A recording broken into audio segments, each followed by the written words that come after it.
शुरू अल्लाह के नाम से जो बड़ा मेहरबान निहायत रहम करने वाला है। फजर की नमाज के बाद ये सूरत 3 बार पढ़ लिया करो। जवान बेटे को कामयाब देखकर दुनिया भी हैरान हो जाएगी।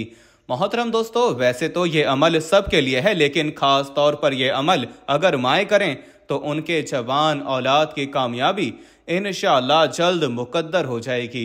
सूरतुल कौसर और अल्हम्दुलिल्लाहि रब्बिल आलमीन का ये वजीफा पढ़ते ही घर में इतना पैसा आएगा कि हर रिश्तेदार आपके आगे पीछे घूमेगा। एक दिन में करोड़ों मिलेंगे इंशाअल्लाह। आज एक ऐसा दौलत का खास वजीफा आपके हवाले करूंगा। यह वजीफा इतना तेज है कि 2 मिनट में असर कर जाएगा। दोस्तों, जिस बंदे की कई सालों से जेब खाली है, जो बंदा कई सालों से गुर्बत तंगदस्ती का शिकार है, जिस घर में कई सालों से रिज़्क और दौलत की तंगदस्ती है, जहां रहमतों और बरकतों की बहारें आज तक नहीं आई, वो दुनिया जहान के तमाम काम छोड़कर दौलत का वजीफा किसी सूरत मत छोड़ें। ये दौलत का एक खास वजीफा है कि पढ़ने वाला रब काबा को राजी कर लेता है, और जिस बंदे से रब राजी हो जाए उस बंदे की हर मुश्किल, हर परेशानी, हर तंगदस्ती खत्म हो जाती है। सूरतुल कौसर और अल्हम्दुलिल्लाहि रब्बिल आलमीन का कमाल हर कोई जानता है, लेकिन अगर कोई नहीं जानता तो आज ये वजीफा बताए गए तरीके से मेरे कहने पर एक बार करके देखें। आप तमाम वजीफों को भूल जाएंगे। सिर्फ एक बार पढ़ने की देर है। यह वजीफा आज तक जिस किसी को बताया, जिस किसी ने पढ़ा, रब ने बेशुमार रहमतों और बरकतों से नवाजा। दोस्तों, ये वो सूरत है जिससे आपकी तमाम परेशानियां खत्म हो जाती हैं।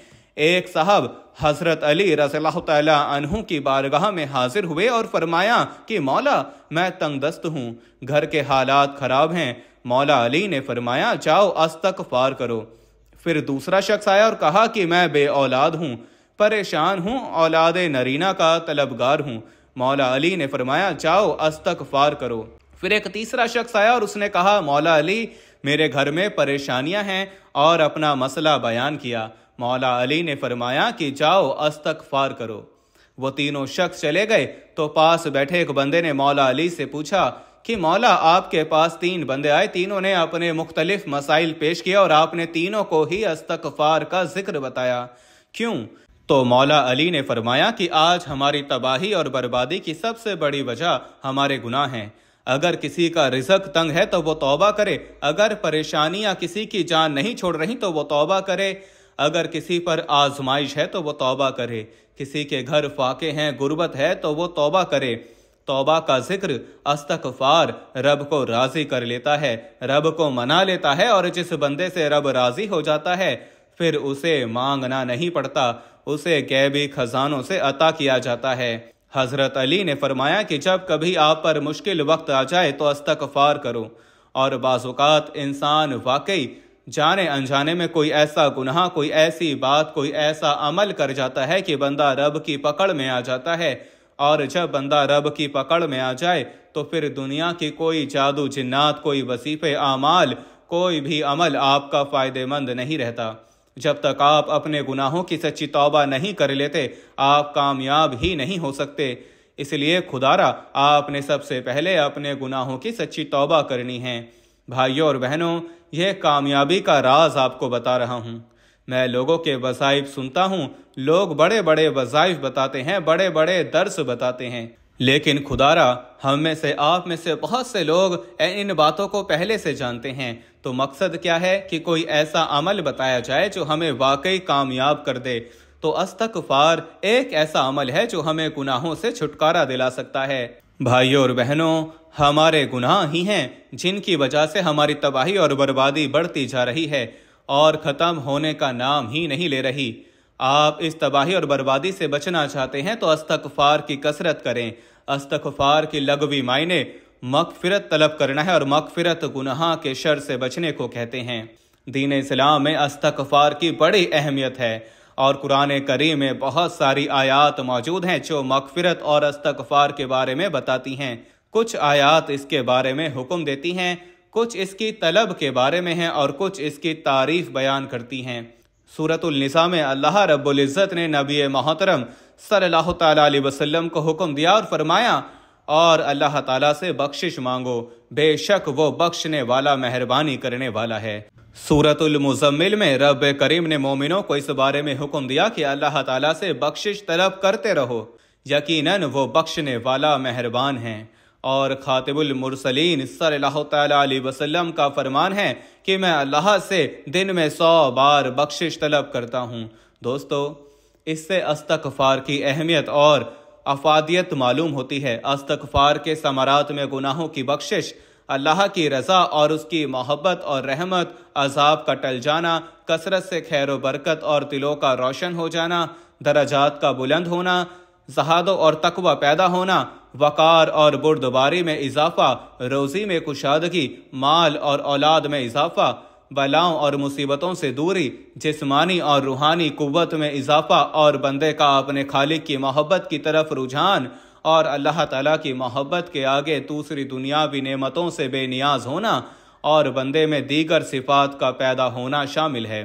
جہاں استغفار کی بے شمار فائدے ہیں، وہاں کچھ شرائط بھی ہیں، اور ان میں اولین یہ ہے کہ اللہ تعالیٰ کو حاضر ناظر جاننا، اور اس کے لیے دل میں جذبہ اخلاص کا موجزن ہونا، اور عاجزی اور انکساری کے ساتھ اللہ تعالیٰ کی طرف متوجہ ہونا، خشوع اور خضوع کے ساتھ اس کے احکامات کو سمجھنا اور ان پر عمل کرنا، جبکہ استغفار کے آداب میں طہارت جسمانی اور روحانی کا ہونا بھی ضروری ہے۔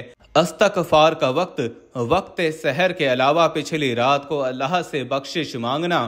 رسول اکرم صلی اللہ تعالیٰ علیہ وسلم کا فرمان علی شان ہے کہ رب کائنات رات کے آخری تہائی حصے میں ہر رات دنیا سے قریب والے آسمان پر نازل ہوتا ہے اور کہتا ہے کہ کون ہے جو مجھے پکارے اور دعا اور استغفار کرے تو میں اس کی دعا قبول کروں، کون ہے جو مجھ سے سوال کرے اور میں اسے عطا کروں، کون ہے جو مجھ سے مغفرت طلب کرے اور میں اسے بخش دوں۔ محترم دوستو، اس لیے آج کا خاص وظیفہ لازمی کیجیے گا۔ آپ بے روزگار ہیں، بے اولاد ہیں، قرض دار ہیں، آپ کا کاروبار نہیں چل رہا، گھر میں مسائل ہیں، آپ کی جتنی بھی پریشانیاں ہیں، جتنے مسائل، رکاوٹیں، بندشیں ہیں، یہ سب کے سب انشاءاللہ ختم ہو جائیں گی اگر آپ سورۃ الکوثر اور الحمدللہ رب العالمین کا وظیفہ کریں گے، کیونکہ یہ ایک ایسی آیت ہے جو اللہ پاک کی پاکی کو بیان کرتی ہے اور اللہ تعالیٰ کا شکر ادا کرنے کی ہمیں توفیق عطا کرتی ہے۔ جب ہم اللہ تعالیٰ کا شکر ادا کریں گے تو وہ ہمیں غیب سے اتنا خزانہ عطا کرے گا کہ آپ خود حیران رہ جائیں گے۔ آپ کو سمجھ نہیں آئے گی کہ یہ دولت اور رزق کہاں سے رہا ہے۔ محترم دوستو، حضرت عائشہ صدیقہ رضی اللہ تعالیٰ عنہا فرماتی ہیں کہ حضور نبی کریم صلی اللہ تعالیٰ علیہ وسلم نے فرمایا کہ قرآن مجید کا ماہر، معزز اور محترم فرشتوں اور معظم اور مکرم انبیاء کے ساتھ ہوگا۔ وہ شخص جو قرآن پڑھتا ہو لیکن اس میں اٹکتا ہو اور پڑھنا اس پر کند ذہن یا موٹی زبان ہونے کی وجہ سے مشکل ہو، اس کے لیے اجر بھی دگنا ہے۔ ایک دوسری روایت میں ہے کہ وہ شخص جو قرآن پڑھتا ہے حالانکہ یہ پڑھنا اس کے لیے سخت مشکل ہے، اس کے لیے 2 اجر ہیں۔ بھائی اور بہنوں، حضرت سعد بن ابی وقاص رضی اللہ تعالیٰ عنہ روایت کرتے ہیں کہ رسول اللہ صلی اللہ تعالیٰ علیہ وسلم نے فرمایا کہ تم میں سے بہترین لوگ وہ ہیں جو قرآن مجید سیکھیں اور سکھائیں۔ محترم دوستو، اولاد کی کامیابی میں ہی والدین کی خوشی ہے۔ اس میں کوئی شک و شبہ نہیں کہ ایک باپ اپنی اولاد کے لیے اپنی زندگی تک قربان کر دیتا ہے، بلکہ اگر یہ کہوں کہ اپنی خوشیاں ہی قربان کر کے خوشیاں حاصل کرتا ہے تو یہ غلط نہیں ہوگا۔ اگر ہم معاشرے میں دیکھیں تو ہر ماں باپ کی خواہش ہوتی ہے کہ اس کا بیٹا یا بیٹی پڑھ لکھ کر بڑا افسر بنے اور ماں باپ کا نام روشن کرے، مگر ضروری نہیں کہ ہمیشہ ہی ایسا ہو، لیکن ہمیں بحیثیت والدین ہمیشہ اچھے کی امید لگانی چاہیے۔ آج اس باپ کی کہانی بیان کر رہا ہوں جس کا بچہ پاس تو ہوا مگر انتہائی کم نمبروں سے۔ باپ کو دکھ بہت ہوا مگر بیٹے سمیت کسی کو محسوس نہیں ہونے دیا اور بیٹے کا ہاتھ پکڑ کر ساتھ لے گیا اور ایک بیکری سے مٹھائی لی اور واپس گھر آ گیا۔ پھر اپنے بیٹے کو ساتھ لے کر محلے کے ایک ایک گھر میں مٹھائی تقسیم کرتا گیا اور ساتھ کہتا رہا کہ یہ دیکھو میرا بیٹا پاس ہو گیا ہے، 36% نمبر لیے ہیں، آج میں بہت خوش ہوں، میرا بیٹا اتنے اچھے نمبروں سے پاس ہو گیا ہے۔ یہ دیکھ کر محلے والے بھی حیران ہو گئے کہ 36% نمبر پر اتنی خوشی، لیکن کوئی کچھ نہ کہہ سکا کیونکہ مٹھائی جو کھانی تھی۔ اب بچہ دل میں خوش ہوا کہ اس نے اتنے اچھے نمبر لیے اور اس کا جذبہ آسمان کی بلندیوں کو چھونے لگا، اور اس نے دل میں سوچا کہ اب میں اور محنت کر کے اپنے باپ کو خوش کروں گا۔ اور پھر اس بچے میں ایک نیا جذبہ پیدا ہوا، اس نے دل لگا کر پڑھائی شروع کی اور اگلے امتحان میں بہت اچھے نمبر لیے اور یوں اگلے سال اسکول ٹاپ کر گیا۔ یوں اگر تمام والدین سوچ کو بدلیں، نہ کہ بچوں کو ٹارچر کریں، جس سے بچے ذہنی طور پر مفلوج ہو جاتے ہیں اور پڑھائی سے متنفر ہو جاتے ہیں۔ لہٰذا ہمیں بچوں کی ترقی چاہیے تو ان کی ذہنی ترقی ضروری ہے، تب جا کر ہمیں نتیجے ملیں گے۔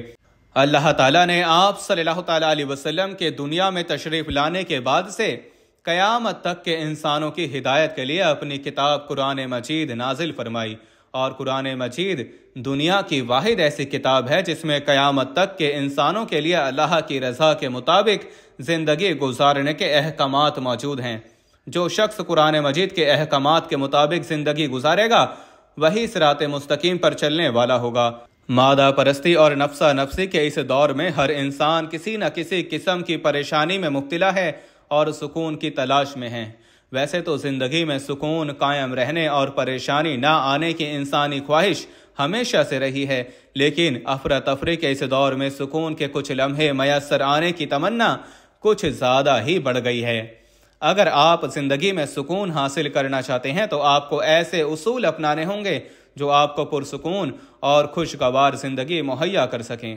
قرآن پاک جو اللہ پاک کی پاکیزہ کتاب ہے اور ہماری ہدایت اور کامیابی کے لیے اتاری گئی ہے، اس میں اللہ پاک نے جہاں اپنی وحدانیت، نبوت اور رسالت بیان کی ہے اور دینی اور دنیاوی کامیابی کے لیے سماجی اور معاشرتی آداب کو بیان کیا ہے، وہیں زندگی کو خوشگوار بنانے کے حوالے سے بھی رہنما اصول بیان کیے ہیں۔ ان اصولوں کو جان کر اور اگر ان پر عمل کیا جائے تو زندگی کی بہت سی پریشانی اور مشکلات کو ختم کر کے اسے خوشگوار بنایا جا سکتا ہے۔ پارہ نمبر 26 سورۃ الحجرات میں اللہ رب العزت ان الفاظ کے ساتھ یہ اصول ارشاد فرماتا ہے کہ اے ایمان والو، بہت زیادہ گمان کرنے سے بچو، بے شک کوئی گمان گناہ ہو جاتا ہے، اور پوشیدہ باتوں کی جستجو نہ کرو اور ایک دوسرے کی غیبت نہ کرو۔ کیا تم میں سے کوئی پسند کرے گا کہ اپنے مرے ہوئے بھائی کا گوشت کھائے؟ تو یہ تمہیں ناپسند ہوگا۔ دوستو، اسلام نے یہ بات واضح کر دی کہ جس دنیا میں تم ہو وہ عارضی، مختصر اور ناپائیدار ہے، اور اس میں تمہارا قیام اور قرار بھی بہت تھوڑا ہے۔ اس کے مقابلے میں ایک اور دنیا ہے جسے آخرت کہا جاتا ہے، وہ پائیدار اور کبھی نہ ختم ہونے والی ہے۔ وہاں کا قیام بھی طویل اور ہمیشہ باقی رہنے والا ہے۔ قرآن مجید میں ارشاد ہے کہ دنیا کی یہ زندگی تو محض عارضی، مختصر اور کھیل تماشا ہے، البتہ آخرت کے گھر کی زندگی ہی حقیقی زندگی ہے۔ کاش یہ جانتے ہوتے۔ بس دوستو، یہ معلوم ہو جانے کے بعد کہ دنیا بھی عارضی ہے اور یہاں کا قیام بھی عارضی ہے، اس کے باوجود مستقل اسی میں پڑ جانا نادانی بلکہ بے عقلی کی علامت ہے۔ انسان خوب جانتا ہے کہ اسے موت آ کر رہے گی اور پل بھر میں اس کی خواہشات کا خاتمہ کر دے گی، دنیا چھوٹ جائے گی اور دنیا والے اس سے بچھڑ جائیں گے۔ اس کے باوجود وہ غیر ضروری کاموں میں الجھا ہوا ہے۔ کامیاب زندگی کے لیے ضروری ہے کہ مختصر وقت کو کام میں لایا جائے اور پل پل اس کی حفاظت کی جائے۔ آخرت ہمیشہ کی جگہ ہے اور وہاں کی زندگی دائمی ہے، تو خوش مندی کا تقاضا یہ ہے کہ اپنی پوری توجہ اور فکر اسی کی طرف منتقل کریں اور اس کے حصول کے لیے اس دنیاوی زندگی کا استعمال کریں۔ قرآن مجید میں آخرت کی دائمی زندگی کو واضح الفاظ میں بیان کیا گیا ہے اور اس کی طرف توجہ دلاتے ہوئے اس کی فکر کرنے کی ترغیب دی گئی ہے۔ ارشاد ہے کہ اے لوگو، کیا ہو گیا ہے کہ تم کو موت کی حقیقت جاننے اور آنکھوں سے دوسروں کے مرنے کا مشاہدہ کرنے کے باوجود پھر بھی تم لوگ دنیاوی زندگی کو مقدم رکھتے ہو، حالانکہ آخرت کئی زیادہ بہتر اور کئی زیادہ پائیدار ہے۔ اس زندگی کو کامیاب بنانے کا نسخہ دوستو خدا کی بندگی اور اس کی فرما برداری ہے۔ اس سے جہاں دنیاوی زندگی درست ہوتی ہے اور سکون اور اطمینان کا باعث بنتی ہے، وہیں آخرت کی کامیابی اور وہاں کی دائمی زندگی کی خوشیاں بھی حاصل ہوتی ہیں، اور اس کا احساس یہاں کی زندگی میں تازگی اور مسرت پیدا کرتا ہے۔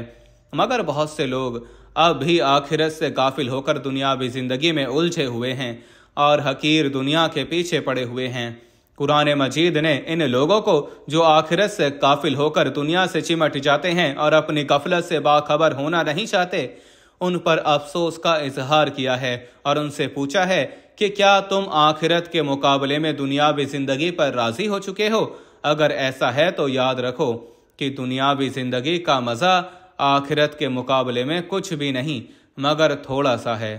दुनियावी जिंदगी का क़याम बहुत थोड़ा और मुख्तसर है। यहाँ तो ना हर ख्वाहिश पूरी हो सकती है और ना ही जिंदगी का मुकम्मल सुकून हासिल हो सकता है, बल्कि यहाँ की जिंदगी का हिसाब वहाँ देना है।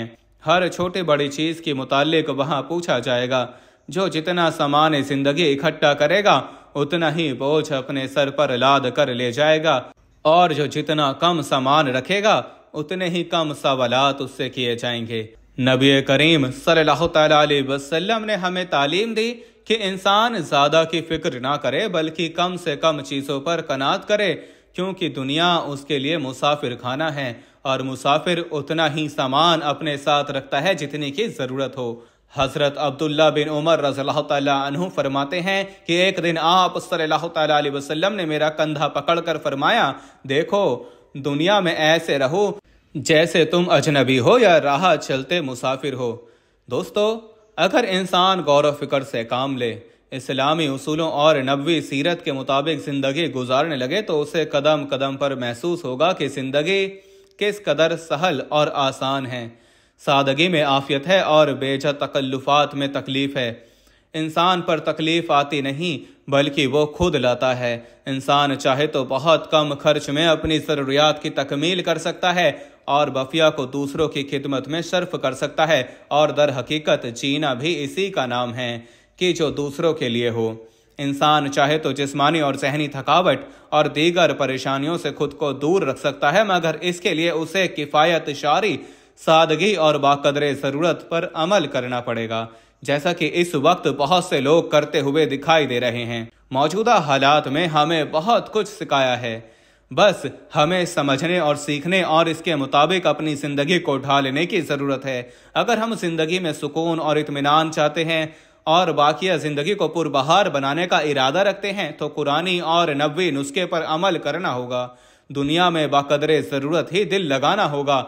आखिरत की फिक्र और तैयारी करनी होगी जो आखिरी और अबदी घर है, और दुनिया में उतना ही सामान रखना होगा जितना के उठाने की हिम्मत है और उसका हिसाब देने की हमें ताकत और सलाहियत है।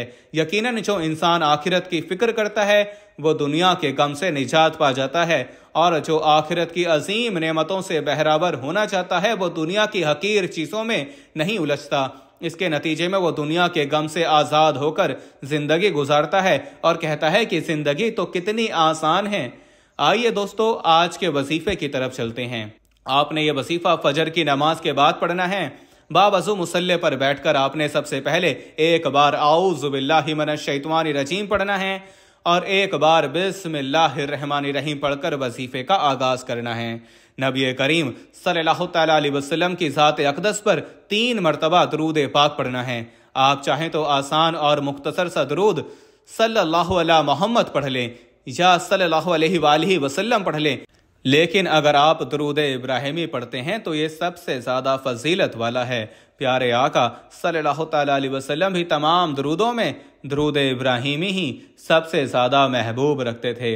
दोस्तों, दरूद पाक पढ़ते साथ ही सबसे पहले आजिज़ी के साथ आपकी जो भी नियत हो, आपका जो भी मकसद हो, उसकी नियत करनी है।